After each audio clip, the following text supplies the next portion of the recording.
Cars making their way out, so I guess it's time to have a little look at the grids of this Fiesta ST, including the ST Challenge. David Colville in pole position then, ahead of Stephen Gray on row 1. Brodie Orr makes his return again to the Fiesta STs after a mixed year last year in 3rd place.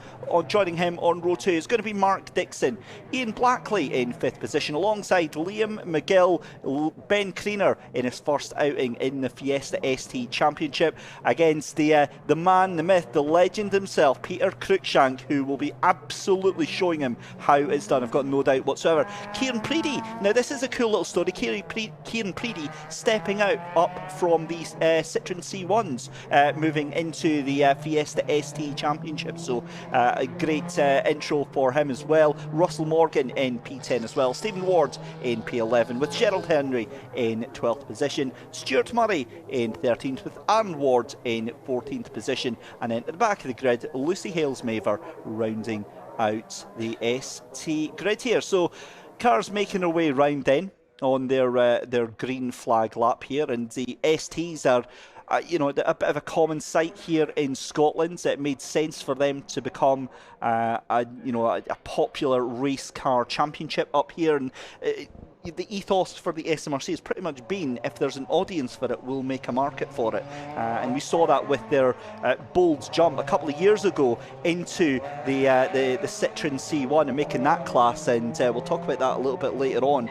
But yeah, they came up trumps on that championship for sure, and great to see the Fiesta ST Championship coming back to the fore. Supported, of course, by Reese Motorsport Insurance, Yokohama Tyres and Wheels Around. If you're brand new to the SMRC YouTube channel or here on the Facebook page, we'd love it if you could hit that like button. If you want to subscribe as well, we are doing live streams through the entirety of the season. You can see there Brodie Orr lining up in 3rd position on the grid there, the number 31 car, and just getting pushed back a little bit there. So the marshals will line up the cars, and you can see the Knockhill commentator himself, Duncan Vincent, having a chat with our number 52 car there of David Colville, and he's also going to have a little chat there. You can see 2nd place on the grid is Stephen Gray there in that Fiesta ST. So we are ready to go then. The ready flag is going to be given at the back then. The green flag is going to wave,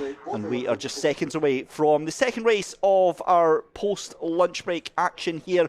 So many races to get through this afternoon. This is the Scottish Fiesta ST Championship, supported by Reese Motorsport Insurance, Yokohama Tyres and Wheels Around. We've got what looks like a 15-car grid ready to go. 30-second board is out, and we prepare ourselves for yet another race here.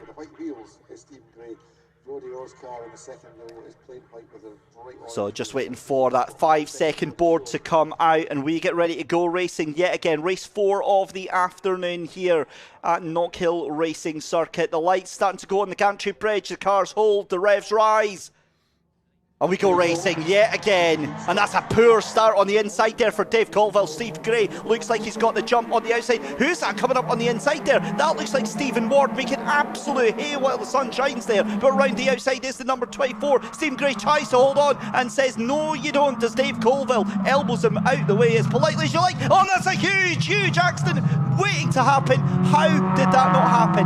How did that absolutely miss? Mark Dixon threads the eye of the needle, goes onto the grass, at which point he is completely a passenger. And you could hear there from my reaction that I knew what was the way it happened there, and it didn't. Somehow missed both of those cars there and goes sliding on into the gravel. we'll wait to see what is going to happen there, because that car is very, very deep in the gravel, and we've seen the stewards and the clerk of the course very quick to call a safety car, but we'll keep an eye out on that. As it is, the car's still racing there, and that means that Mark Dixon slips down from that forward position, and yeah, as you can imagine, straight into a red flag there. The cars will immediately stop, and wow, that is... Let's take a second to reflect on that, because that is quite possibly our biggest get out of jail free card I think we'll see this season, as Mark Dixon flying down you've got to say about 75% race pace, thrown onto the grass again, at which point there's nothing he can do. That grass has no traction whatsoever, and somehow, miracle of all miracles, missed every single car and ended up just beaching himself into that gravel. Unbelievable, unbelievable stuff there from Mark Dixon there. He'll be very quickly recovered. Doesn't look like there's any damage on that car. But ladies and gentlemen, this is what happens when you try and get 15 cars into one corner at the start of the race there. Unbelievable, unbelievable stuff there. So the cars back to the grid, back to their holding positions, and waiting to get back started again. And if anything, this is a second chance for Dave Colville there, because you saw there on that race start there, on second place, Stephen Gray got a lightning start there. He absolutely sent it over. And, oh my goodness me, right, okay. Well, that is somewhat slightly different. That would now explain why we've got a red flag. We've got the number 7 of Stuart Murray, who is upside down in the gravel. Thankfully, it looks like the driver out of that. And, well, I mean, that is... Yeah, that's not what you want to see. And again, the other thing as well is that how incredibly strong. In fact, there you go. You see Stuart at the side of the track there, and just explain to one of the marshals exactly what happened there.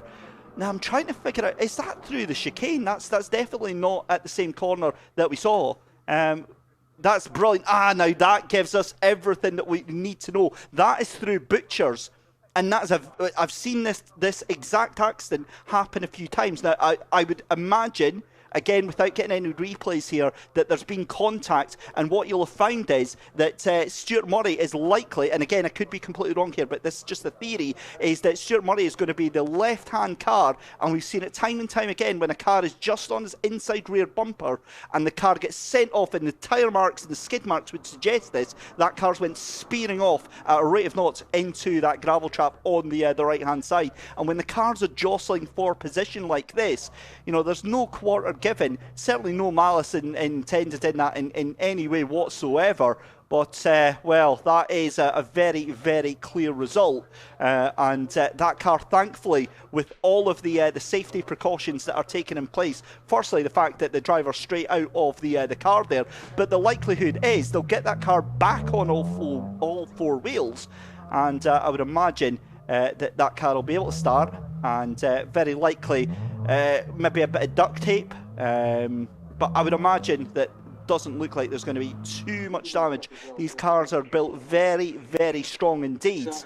And yeah, interesting to see. That is exactly why we've got the red flag then, not just for that incident at the bottom of McIntyre's, but a big, big incident there for our number 7 of Stuart Murray there. So yeah, that was a very, very scary accident, I can imagine, for the driver. Thankfully, again, as we say, he's absolutely fine, standing by the side of the track as some of the track staff look on. And again, you know, having done real-life racing myself in the most limited of contexts, I've never had an incident like this. But yeah, I mean, it's just a case of fear absolutely takes over. And you have to just keep going with it. But as we see there, while we've got this red flag, this makes a perfect opportunity then for us to head down to pit lane and Andy Alston.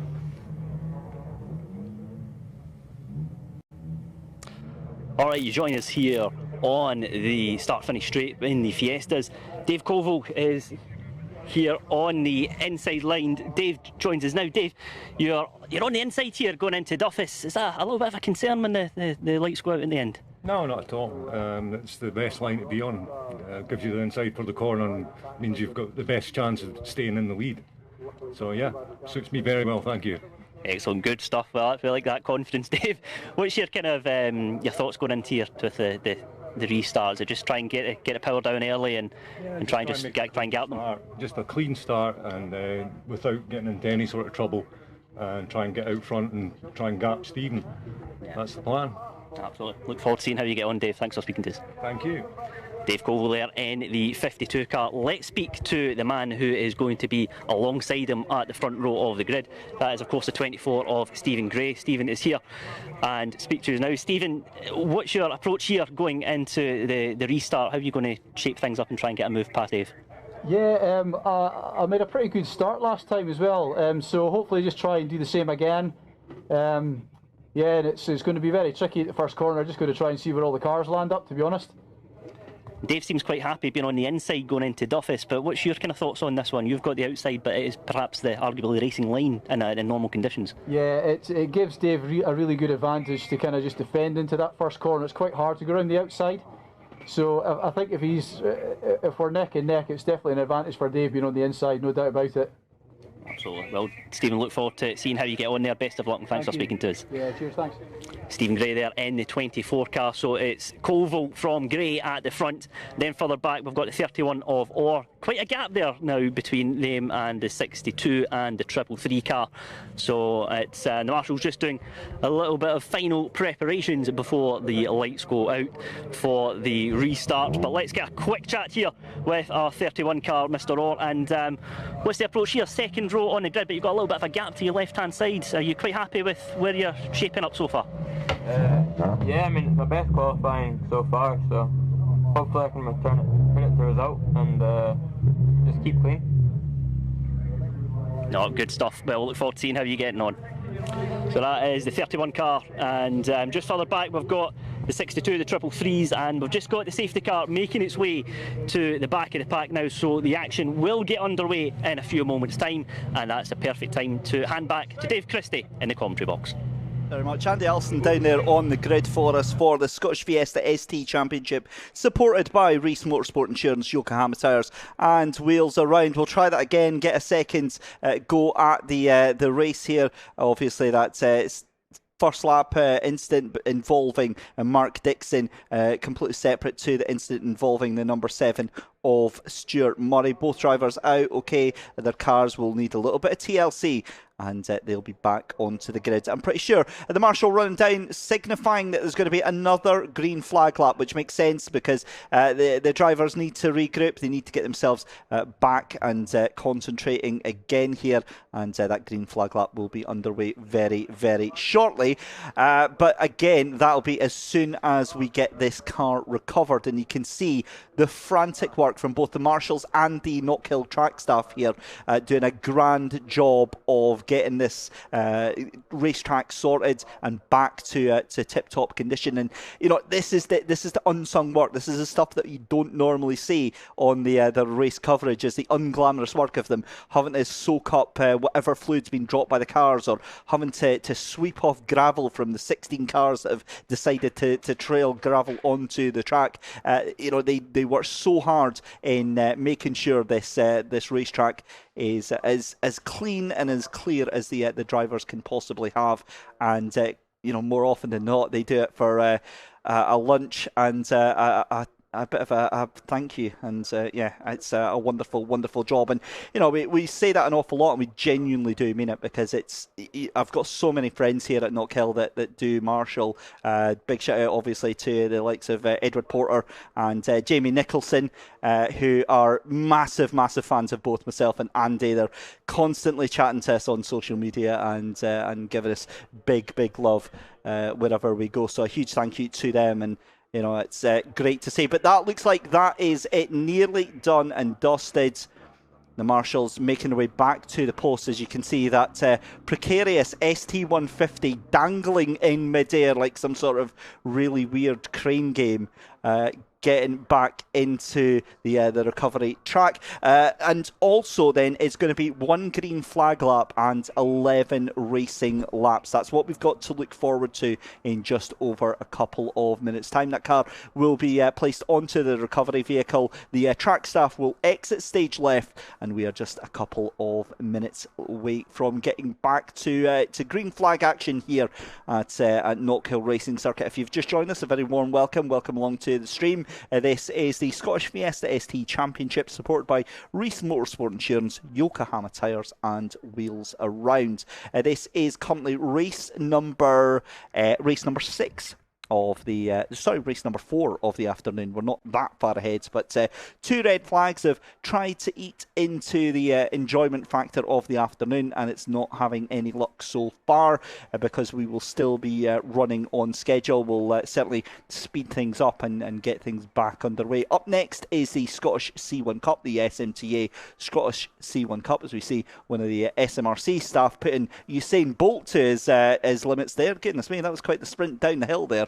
And actually that does bring up a rather interesting point here, because this camera here gives you an idea of something that, if you've never been to Knockhill, something that gets overlooked is just how much the height changes on this track. So through the compression down the hill it butchers here, and then on the run up to the chicane, it's unbelievable. So one of the things that you're more than welcome to do, the likes of the Superbike weekends and the British Touring cars, is if you're camping, you can end up going on the Friday night, you can go for a little wander around the track, and you get to experience just how much of an intensive workout it is trying to go around. And yeah, I can assure you, I'm not the fittest of people, and it knocks me for 6 trying to walk around this circuit. But nonetheless, it certainly puts the cars through their paces here as well. As a reminder, if you are just watching us or just new to the SMRC YouTube or Facebook page, if you want to hit that like button, hit that subscribe button. If you've got anybody that you think that would like to enjoy the racing action this afternoon, then please feel free to share that link with them. As we said, we're in the middle of waiting for the Fiesta ST Cup, the recovery truck on its way round. Up next is the Scottish C1 Cup. Then we have the Minis back out for their second race of the afternoon. So again, we're really keeping the action quite fast-paced. The Classics return for their second race of the afternoon, as do the Formula Fords. Then it's race 2 for the Fiesta ST Cup. C1 Cup again at approximately 4:30, but will likely be running a little bit later. And then the third and final race for the Scottish Mini Cooper Cup, currently scheduled for 5 to 5, but again that will likely be delayed a little bit. But keep an ear out for whatever announcements we have here on the stream, and that will be how the racing is going to happen. Then you can see the car then of Stuart Murray. Again, a lot of cosmetic damage there, but again the structural integrity of that car held completely intact there. It looks like the drivetrain of the car looking surprisingly intact as well. We've seen a couple of rolls here over the past couple of years here at Knockhill. Believe it or not, we've even seen a C1 roll in different occasions. One of those was one of our much loved friends of the circuit here, Mr. Super Fast Scots himself, Glenn Alcock. And Glenn sends his appreciation for us doing the stream today, and he also wanted to give Andy a rather big hello. So I'll pass that on to Andy right now. But the car making its way around just now then, and we are just a couple of minutes away from getting back onto the racing here, thankfully. And we're just waiting here. Right, looking at the front of that Fiesta ST, that does look a little bit caved in. They might have to do a little bit of work on that for sure. That's going to be a new windshield. But again, great work there from the marshals and from the recovery team here at Knockhill. And we've had what looks like about a 15-minute delay here as we see. Let's have a look who that is. I can see Paul Curtis actually up on the wall there. One of the names here in the Fiesta STs, runs quite a few cars himself through Paul Curtis Racing, and great to see him out on the field there, and I think that actually was Stuart Murray that was looking to the side there, obviously making his way back from his car there, waiting for it to be towed back in. That car will be up into the recovery area very, very shortly, and we'll get our green flag going. There we go. The number 7 makes its way up the hill. Great to see big. Fairly big number of spectators out there. Certainly more than I've seen in recent times for the SMRC.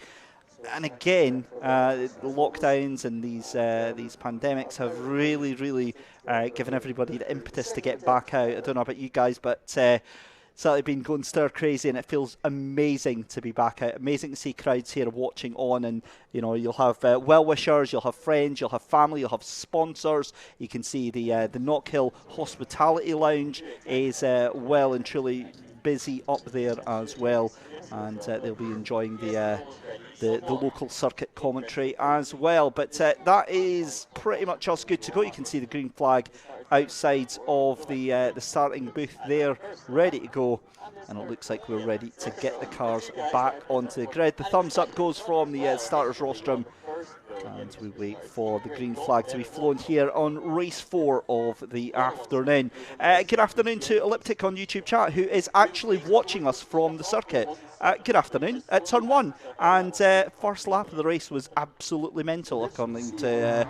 I would definitely agree with you there. It certainly was something to see. The thing is that the STs are not normally known for being boisterous. They're usually a little bit more laid back. They're normally a little bit more orderly, but that was proper elbows out stuff here. And the Fiesta STs, yeah, I was quite enjoying that. Anyway, round 2, or at least attempt 2, for the Scottish Fiesta ST Championship, supported by Reese Motorsport Insurance, Yokohama tyres, and wheels around. Let's try that again. Let's take a deep breath, just compose ourselves and see if we can't get the rest of the cars back out there and heading back through there. So this is the green flag lap here. Just watching the cars heading round, and our timing screens will return as soon as we can get them back up. Of course, they've been a little bit triggered by the fact that number 7 has went through the timing beams completely the different order. So the number 7 is Stuart Murray, currently shown on our timing screens as being in second place, but I don't think that's going to last long. Certainly that will reset as the cars head down to get restarted. It's on the grid then. And yet again, all of our eyes have to turn to that front row of the grid here. Can we see Colville and Ward fighting it out yet again around the outside here? Anyway, let's see as they come into the hairpin then. And the cars making their way up to the start line then.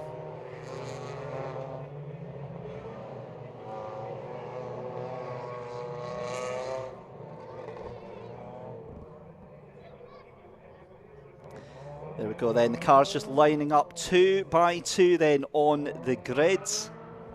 And here we go then, the marshals right at the front. You can see the number 24 there of Stephen Gray, basically trying to get as much heat into the brakes, as much heat into the tyres, right up until that last second there. On that front row of the grid then, it is the number 52 of Dave Colville alongside Stephen Gray. You can see Brodior in that number 31 machine, returning for the second season. It's a family-run race team, and the son, of course, of Josh Orr, one of the well-known names here at Knockhill and the SMRC. But the green flag flies and we get ready to go racing for the second time then. The 1 minute board held up. That'll be very quickly put out with the 30-second boards, and then the drivers will be ready to race again here for the rounds number 4 of the SMRC race day here, powered by Reese Motorsport Insurance. And again, a deep breath as the lights come on the gantry bridge here at the Beatson's Building Supply Bridge. Away we go. And it looks to be another great start from that mid-pack, but he's learned his lesson, has Stephen Gray, because he tried to make the move. But who's that diving up the inside there? That is the number 24 then. Stephen Gray, he moved one way, then the other. So it's Stephen Gray. And then in second place then is Dave Colville in second place. It looks like Brodior holding on to that third position. And from the looks of it, again, all the cars finally making it down through McIntyre. It's the first time of asking. Whether they make it through the chicane is a completely different matter. But again, doing a very, very quick head count, it looks like we're all here present and correct. Then 23 at the back of the grid then. That is Lucy Hales-Maver that is at the back there as well. But as we look here, we can see the number 21, Kieran Brady, out there, a name that you'll know very, very well. Andy Alston will know him very well from the SMRC Esports Championship run many years ago. It feels like many years ago, where the supporters would chant out, spam and chat, I feel the need for Prade, and Kieran Preedy definitely feeling the need for Prade right now, down behind the number 37 of Russell Morgan at the moment. But at the front field, Stephen Gray from Dave Colville, Mark Dixon in third position, back out in that 69, if you can believe that. Brodior down into fourth position then, and this looks like a little bit of a challenge for the lead right now, as Dave Colville trying to put the pressure on the Stephen Gray. Remember when I was saying it's a momentum based track? There's exactly what I was meaning. Dave Colville tried to get up close to Stephen Gray. He got a poor exit from McIntyre's, and now look at it, Matt Dixon and Brodior, look at make him pay for that mistake there, trying to go wide into Clark's, but it's not going to happen. It's going to be the run down to the hairpin though, and look at Stephen Gray now. That's about a second of a gap that he is off into the lead right now. The number 69 looks very, very keen to try and take that second place further back though, as Brodior tries to make a move for third place as well. Ben Kriener still in that 7th position, Ian Blackley in 6th, you've got Russell Morgan in 8th position, Keir Brady down in 9th, Peter Cruikshank in 10th position, Stephen Ward in 11th, Gerald Henry in 12th position, Aaron Ward in 13th, and Lucy Hales-Maver rounding out the field in P14. What a move though that was up the inside. I believe that looked like Brodior trying to make a move on Mark Dixon. We'll get a clarification on that in just a second. It was! What a move by Brodior, late on the brakes going into Duffus dip there. Sensational stuff from the youngster there, and he is off like a rocket trying to catch down then Dave Colville and Stephen Gray, and that means that Mark Dixon going backwards now. That's the green car you can see behind him of Liam McGill, as we see the car streaming through Clark's then with 9 laps left to go. That's the 37 of Russell Morgan. Look at Ben Kriener, the Euro NASCAR driver, taken into the Fiesta STs late on the brakes. That's going to be a position, and that is job done on his debut here. Great job there for Lucas Blakely there, and not Lucas Blakely, excuse me, for Ben Kriener. Great job and a move well done.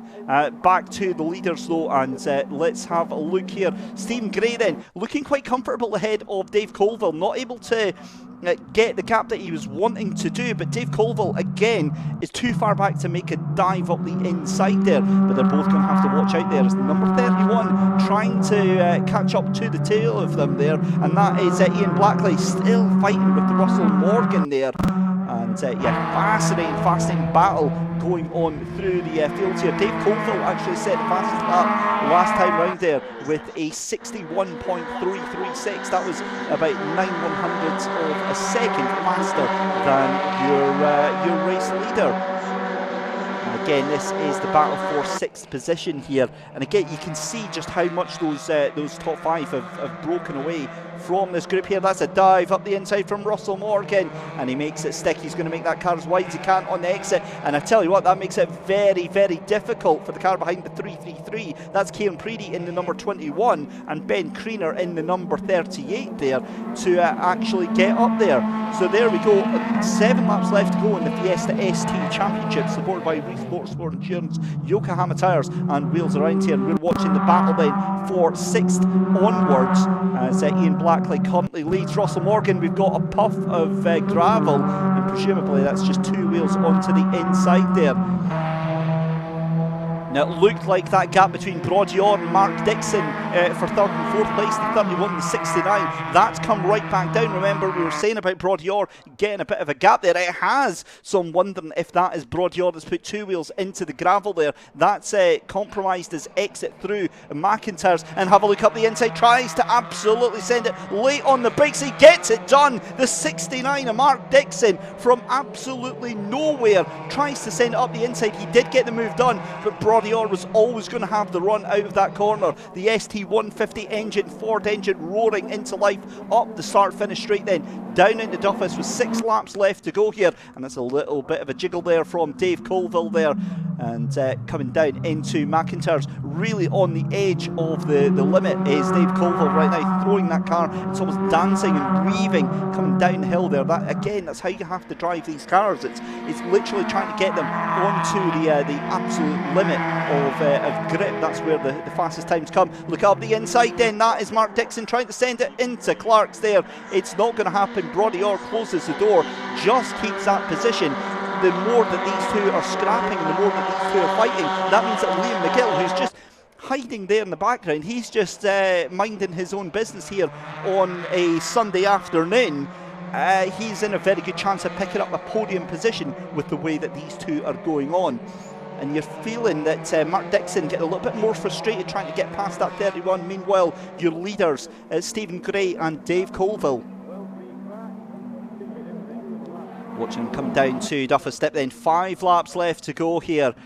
Is this what we saw from the Formula Fords, where Dave Colville is just waiting so patiently to make his move here and make sure that Stephen Gray doesn't have the chance to answer back? That's what I'm wondering, that's what I'm thinking here. Certainly that's what my spidey senses are telling me, as Broadior sends it over the chicane there, over the curbs there, and you can see that car again just weaving about, trying to get some sort of traction, some sort of control back into that car. And again, you can see here your leader in 2nd place here. What is Dave Colville going to do? He had a thought there. He had a thought of jinking into the right-hand side, but that means that Stephen Gray goes very, very defensive now. This is going to have jeopardised Stephen Gray's exit from the corner, but not so much that he's going to have a problem getting back across that start-finish line. Dave Colville now closer than he's ever been before. Has a little look up to the left-hand side, going down into Duffus Step. They're side by side. That's late on the brakes. He's going to try and go right the outside, but it's not going to happen. Goodness me, that was so close there. Wow, take a deep breath in. 4 laps left to go in this Fiesta ST Championship race then, and it looks like the Fiesta STs are back with a bang here at Knockhill in this 2022 season opener. It's currently Stephen Gray from Dave Colville, Broadior ahead of Mark Dixon. Liam Gill rounds out the top 5. 6th place for Ian Blackley. Russell Morgan in 7th position. Hashtag got need for Breed is in 8th position. Kieran Preedy, but look at this, as Broadior having a fight, and I mean literally fight with a rake. Mark Dixon, it's going to be a torch fight at noon with these two right now, as you see a fight for the lead as well. And you can understand as the lap's starting to tick down now. 3 laps left to go. Dave Colville is going to be throwing everything but the kitchen sink at our race leader. Again, going to try and go around the outside. We saw that it didn't work last time. I can't see that it's going to work this time round, but he's going to try it. Look at the speed that that car behind tries to pull in to that first corner of the circuit here. And yeah, a lot of aggression starting to come out now, but thankfully these STs proven that you can be aggressive behind the wheel without touching a lick of paint on the car opposite to you. So exemplary racing from these drivers right now.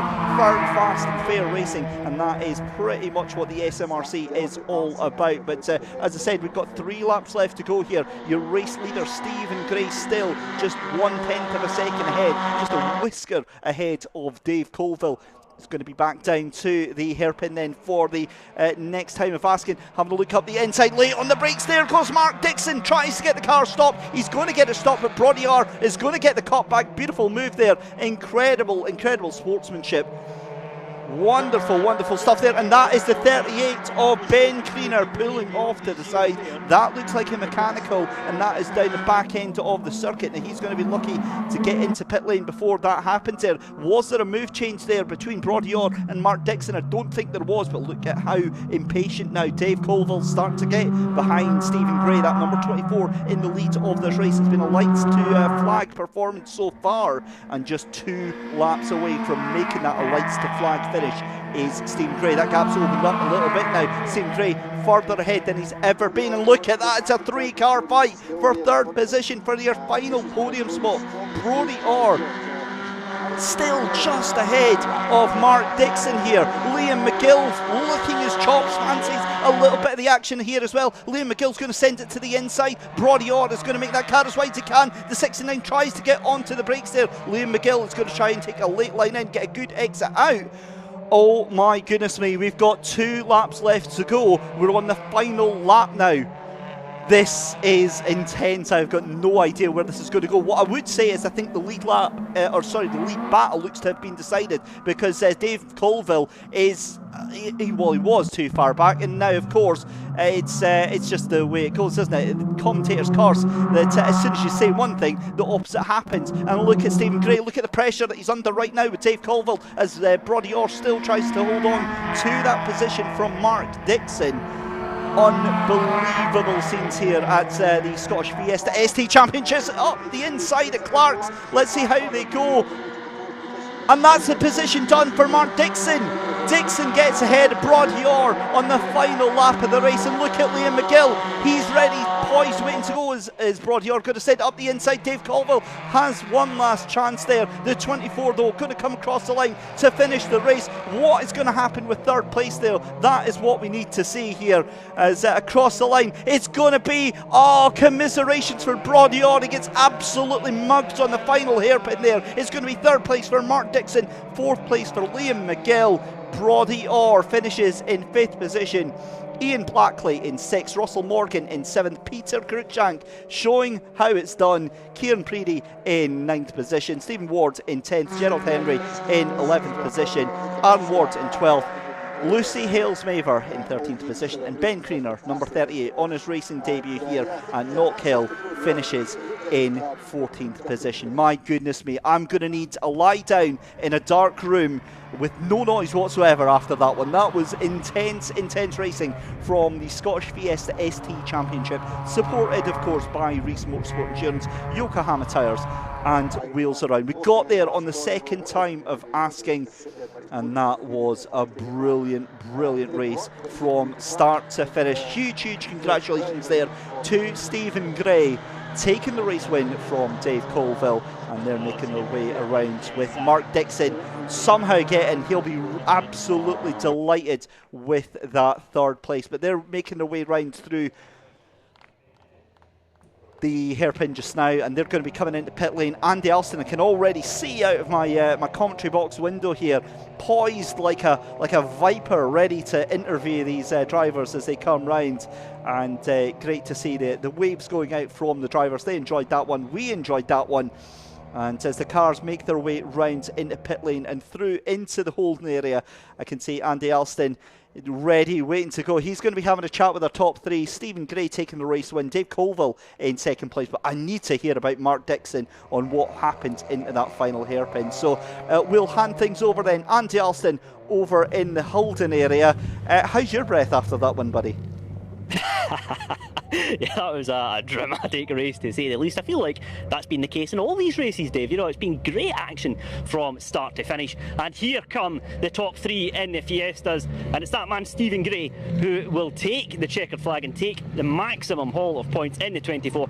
Dave Colville, the 52, in 2nd place, and then Mark Dixon, the 69 car, rounding out the final step of the podium in fantastic style. So let's get a little catch up with our top 3 and find out their thoughts on a dramatic race. Let's start with our 3rd place man, actually. Here he is there, 3rd place for Mark Dixon. Mark, that was a dramatic last lap to say the least to watch. What was it like behind the wheel? Like on the edge to the max. Yeah, it was good. I knew I would make a mistake somewhere along the line, so I just grabbed it while I could. Absolutely, and it was great action throughout that race. You know, there was lots of drivers keen to get that final step on the podium. But talk us through that move into the Clarkson on the last lap. You just saw that opportunity and felt I had to go for it. I got the better run at the chicane, so I just done a dummy and nipped up the inside him, and it just sealed the deal. Absolutely, and be looking to take that confidence into the next race as well. You know, that's a good way to finish off the opener. Definitely. Great stuff. Thanks, Mark. Cheers. Mark Dixon there rounding out the final step of the podium in the Fiestas. Let's catch up with a couple of other drivers now and get their thoughts on that opener. Let's get a word with our second place man, Dave Colville, in the 52 car. Dave, rather dramatic race there. You were trying everything you could to possibly get past there, but just ran out. I had the pace and I just couldn't find a way past. So, try again next time. Absolutely, and that's it as well. You know, it was just so many opportunities that could have presented themselves. The gap just seemed to be ebbing and flowing throughout the race as well. It was 4/10, it was down to 2, it was down to 1. But so a couple of attempts round the outside going into Duffus as well. That was pretty entertaining to watch. Yeah, well, Stephen was canny and he blocked the inside at every opportunity. So he knew what he was doing. He defended really well. So fair play to Stephen. And great drive from yourself. Thanks, Dave. Thank you. Dave Colville there, second place on the road for us in the Fiestas, and well, what a race that was. But let's catch up with Mr. Gray, and what a fantastic drive, defensive drive from you there. I mean, Dave Colville was putting you under sustained pressure throughout. Just talk us through your approach into that one, because Dave was trying everything he could to try and force a way past. That's it. Generally, there's not much difference between Dave and I when we're racing, but I did feel he was a little bit quicker than me today. But I got a good start. I got off the start, and it was just a case of trying to defend from there. You're absolutely right. I know some of the areas where he's strong, and it was just, you know, every now and then I would get a gap, and then I looked behind my mirrors again, and he was like, he disappeared behind me. He was so close, but yeah, really pleased with that. Really pleased with that. So yeah, and as I was saying, to see Mark back on the grid behind me after he basically flashed in front of me, going off the track backwards in race 1 was amazing. So it looks like he's had a really strong result as well, so good for him. Absolutely, and you know, great action at the front between you two, but throughout the field as well there was some really good scraps. It's good to see so many cars out there in the Fiesta class as well this year. Really healthy grid. It's there was a few years there, but it was quite quiet. But it is, as you say, it's great to see more folk in there. So I don't know where you know, maybe the C1s are encouraging people to step up or something, but yeah, it's great to see more folk in the grid. Makes it more exciting. Great stuff, and great drive from yourself. Well done. Thank you very much. Cheers. Thank you.